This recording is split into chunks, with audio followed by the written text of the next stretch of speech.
5 குழந்தைகளையும் ரசிச்சு வச்சுன்னு இருந்தாள். பீஷ்மர் பிரபராஷ்டிரமும் பிரியமா இருந்தார். ஆனா பீமனுடைய பலத்தை கண்டு துரியோதனனுக்கு துவேஷம் ரொம்ப எழுதி போச்சு.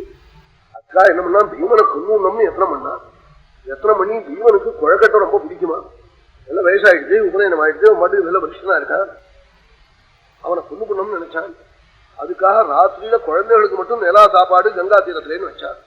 பௌர்ணமி இன்னைக்கு லட்சம் குழந்தைகள் வந்துருச்சோ, இருந்து டின்னர் எனாமான்னா எல்லாரும் வரான். இது இல்லாம உட்லண்ட் ஹோட்டல்ல இருந்துடா எல்லாரும் வரா. உட்லண்ட்னு ஒரு ஹோட்டல் தான் பண்ணதுல அவன் எல்லாரும் போய் சாப்பிட்றான். எத்தனை பேர் வந்தாலும் கல்யாணம் கூட அங்க பண்ணாங்க, இருந்து பண்ணி போடுறாங்க கவலை இல்லாம. அது மாதிரி போஜனம்னதே குழந்தைகள் எதற்கு ஊர்ல இருக்கிற குழந்தையெல்லாம் விட்டுட்டா. ஜீவனுக்கு குழக்கட்டை பிடிக்கும்னு தங்க பிளேட்ல குழக்கட்டை நிறைய பண்ணி விஷமோதக தானம்னா உள்ள காலக்கூட்ட விஷத்தை அந்த பூர்ணத்தோட வச்சு பண்ண தெரிவித்தா. சொல்லு பண்ணு அனுகிரகம் இருக்கு, பிராமணானுகிரகம் இருக்கு சொல்ல போற ஆரம்பத்திலேயே லட்சம் குழந்தையும் வச்சு அவன் மாட்டுக்கு தந்துட்டே இருக்கான். துரியோதனம் பக்கத்துல இருந்து தந்து சொல்றான்.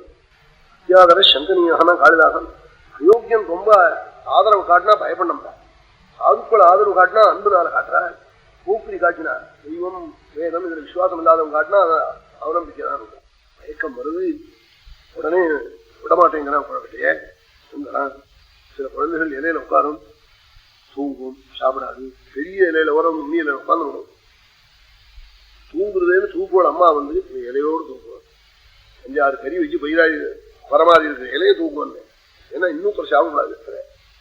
அவனும் சாப்பிட மாட்டான், குறைச்சாரையும் அந்த இடத்துல உட்கார விட மாட்டான். குழந்தைகளுடைய சுபாவம் அது. அது மாதிரி பீமன் விடமாட்டேங்கிறாரு. ராத்திரி அங்கேயே படுத்து எல்லாரும் தூங்கினா, பீமனும் தூங்கினா. என்னடா இத்தனை காலக்கூட்ட விஷத்தை சொல்லிட்டு தூங்குறானேன்னு குடிகளை போட்டு கட்டி எங்கேயும் தள்ளிவிட்டான். உப்துவா கங்காம் லதா பாஷைகி சித்வாசம் பிராட்சிபத் பிரபு தள்ளிவிட்டான். நாகலோகம் போயிட்டான். அங்க போனா நாகலோகத்துல பாம்பெல்லாம் வந்து கடிச்சது. இவனே கடிச்சதே விஷம் இறங்கி போச்சு. சாதுக்களுக்கு பண்ற இடைஞ்சல் மூக்க உபகாரமா வந்து முடியும்னு, உபகிருத்தியா வந்து முடியும். உடனே பீமன்னு சொன்னாள். நாகராஜா வந்து பல்லக்கு வச்சு அழிச்சுன்னு போய் அங்க அமிர்த ரசம் இருக்கு, அதை பானம் பண்ணி வச்சுட்டான். அது பானம் பண்ணதே என்னாச்சு தெரியுமோ, இது மட்டும் துரியோதன பீமன் அடிச்சான்னா கீழே விழுவான். இப்போ அந்த இடத்துல பீமன் வரான்னா துரியோதனன் கீழே விழுந்து. அது மாதிரி பலம் ஏற்பட்டு போச்சு. அத்தனை பலம் ஈஸ்வர பிரசாதம், ஆண்களுடைய அனுகிரகம். இங்கே காலம்புரிலிருந்து தர்மபுத்திராதிகள்லாம் பார்த்தா காணும் குழந்தைய. அம்மாவை போய் கேட்டாள். 4 பேர்களும் அம்மா பீமன் வந்தானோன்னா, என்னடாப்பா நீ பெரியவன், குழந்தைய கூட இருந்து அழிச்சுன்னு வர வேண்டாமான்னா, ராத்திரி விளையாடிட்டு இங்கேயும் மூளைக்கு மூளை படுத்துனோமான்னா. துரியோதனை போய் காட்டாள். அவன் சொல்லுவனும் பிரதிவாதியை இன்னைக்கு இறங்கி போட்டுருக்குன்னு வாதி காட்டா சொல்லுவனா, எனக்கு எஸ்பார்ட் நிர்பா இன்னைக்கு ஆயிட்டு அவன் இதை வச்சுட்டு போட்டோம், அடுத்த இதுல நமக்கு எஸ்பார்ட் ஆயிட்டேன். இது மாதிரி அவன் சொல்ல மாட்டேன், உள்ளே தான் பார்த்தேன்னா கூட்டத்தினே தான். இதுல கூப்பிட்டு காட்டா. இது சொன்னார் சேஷ சம்ரட்சணம் குரு. அவன் இது மாதிரி பண்ணுவனவன், அவன் பண்ணிவிட்டான்னு வெளியில சொன்னாரு. எப்போ அவன் பயந்து ரகசியமா பண்றானோ, நீ அதை பட்டசியமா சொன்னேன்னா இனிமே தைரியமாவே குழந்தைய ஏதாவது பண்ணுவான். அவன் ராத்திரியில சவத்துல எழுதுற பயலை பத்தி நாம் ஸ்மரிக்கவே கூடாது. அவன் பயந்ததுனால ராத்திரியில் எழுதுறான், தைரியம் உள்ளவனால பாலில் எழுதட்டுமே, அவனை பத்தி நாம் ஸ்மரிக்கலாமோ பேசலாமோ. அது மாதிரி நீ வந்து பேசாதே, சேஷ சம்ரட்சணம் குரு, மீதம் உள்ளவன ரட்சி. ஆனா ஒண்ணு தெரியும் எனக்கு, உங்க குடும்பத்துக்கு மிருத்யு அகாலத்துல வந்து உயிரை கொண்டு போக முடியாது. ஏன்னா பிராமண அனுகிரகமும் கோபாலனுடைய பிரசாதமும் இருக்கு.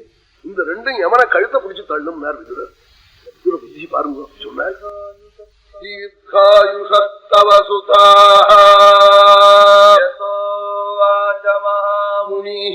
மகான்கள்லாம் சொல்லியிருக்கார், தீர்காயுஷ்மான்கள் சொல்லியிருக்கார். அது உணா போகாது, பகவத் அனுகிரகம் இருக்குன்னு சொல்லிட்டு போட்டார். உடனே அவ என்ன பெத்த மனமோல்லையோ, கைக்கு 2 குழந்தையா பிடிச்சிருந்து 8 நாளைக்கு காடெல்லாம் கத்தினான்னா ஒரு கவி. பீமேதி பீமேதி சதா வதந்தி வதானி சர்வாணி சதா ஜரந்தி. பீமேதி பீமேதி சதா வதந்தி வதானி சர்வாணி சதா ஜரந்தி. பீமா பீமா பீமான்னு கத்தி 8 நாள் அலறி 9 நாள் காலையில நெஞ்சு காஞ்சி போய் ஆத்துல வந்து ஒரு கதறினாலாம். பரலோகத்துக்கு குழந்தைக்கு ஏதாவது செய்யணுமே கர்மான்னு. இது நாகராஜாவுக்கு தெரிஞ்சு உடனே பல்லக்கில வச்சு சர்ப்பங்களை விட்டு பொன்னாடை பூச்சி சந்தனம் பூசி பூமாலை போட்டு விருந்து பண்ணி வச்சு கொண்டு போய் குந்திட்டு உபிச்சு சித்து வாங்கிட்டு வரணும்னு வந்துட்டார். அம்மானு கூப்பிட்டு ஓடி வந்தானாம் பீமன். சந்தோஷம் உலகத்துல புள்ள குட்டி பெற்றவாளுக்கு தெரியும். தர்மபுத்திர கூட்டி இதை வெளியில சொல்லாதேன்னு பீமனே. பீமன் இந்த கதையெல்லாம் சொன்னானா, அமிர்தபானம் என்ன பூஜை, ஆகலோகத்தை விட்டு வர எனக்கு இஷ்டம் இல்லை, அம்மா தாங்க மாட்டா, அண்ணா தாங்க மாட்டாள்னு என்ன அனுப்பிச்சாள் நாகராஜா நாளா. ரகசியத்தை வெளியில சொல்லாதே நாளா.